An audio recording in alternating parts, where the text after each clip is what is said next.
j'espère que vous allez bien. Donc on se retrouve aujourd'hui pour une nouvelle vidéo. Donc je vais vous présenter un peu mon élevage de vers de farine qui est tout récent. Il date d'il y a même pas un mois, mais c'est très prolifique, donc j'ai déjà les 3 stades principaux que je vais vous présenter et je vais vous montrer un peu le maintien et la nourriture nécessaire pour leur élevage. Donc tout d'abord, quand vous allez les acheter, ils vont être dans des boîtes comme ça. Et ils vont pas être dans des boîtes comme ça, mais il faut les mettre dans des boîtes comme ça. Ou des boîtes plus grandes, enfin, ça c'est quand même le minimum de la taille qu'il faut. Donc moi j'ai pris des boîtes de glace, donc c'est très pratique. Donc j'en ai 4. Voilà. Dans le fond, il faut mettre de la farine. Donc l'idéal c'est de mélanger différents types de farine. Donc la farine de blé, farine de maïs. Et voilà, du blé noir, enfin, ils aiment bien tout ce qui est céréalier. Ensuite, pour la nourriture que vous mettez après dedans, donc moi je leur donne du pain. Donc là il est un peu caché par la farine. Du pain comme ceci et des légumes.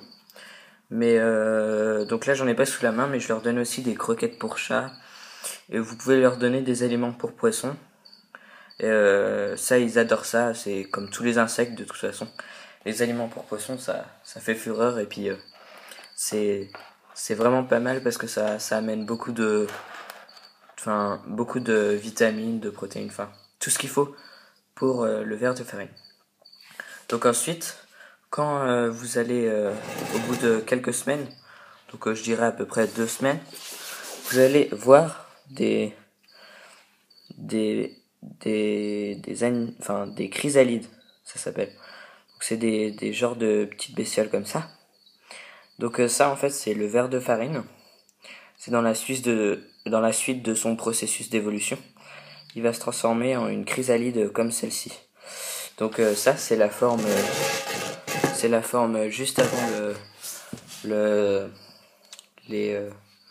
non, j'ai un trou. Donc les scarabées qui vont devenir. Donc personnellement je les mets dans une boîte comme celle-ci. Donc vous pouvez les mettre dans n'importe quelle boîte qui a un contenant assez haut pour pas qu'ils puissent s'échapper. Donc vous inquiétez pas, de toute façon quand ils naissent ils sont pas du tout actifs. Donc là j'en ai un.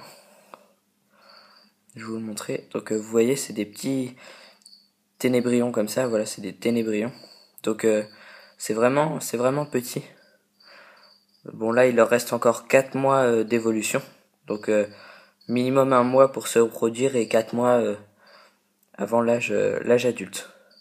Donc quand ils ont éclos et ils sont bien sortis de leur chrysalide, vous pouvez les mettre dans une boîte, un peu comme l'élevage de grillons.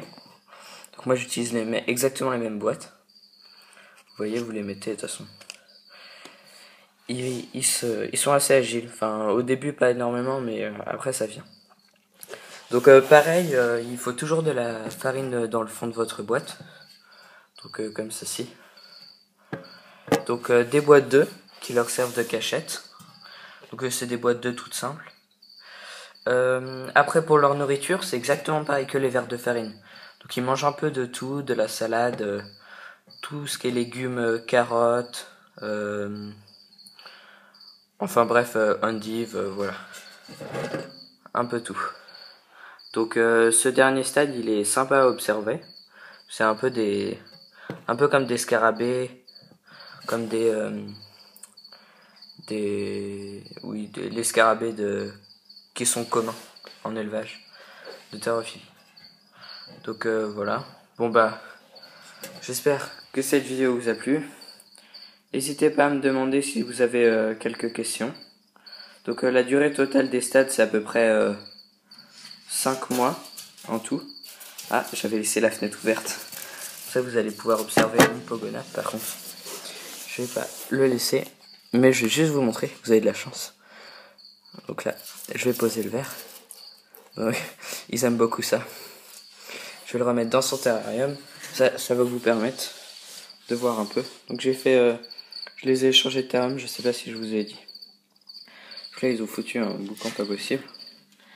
Là-bas, j'ai mis un tapis chauffant en plus, donc car les températures sont en train de baisser. J'ai réduit le cycle d'éclairage. on arrive en hiver. Je vous ferai une petite vidéo récapitulative un peu sur les Pogona et mes autres reptiles, les geckos et tous les autres. Bon allez, salut, à plus.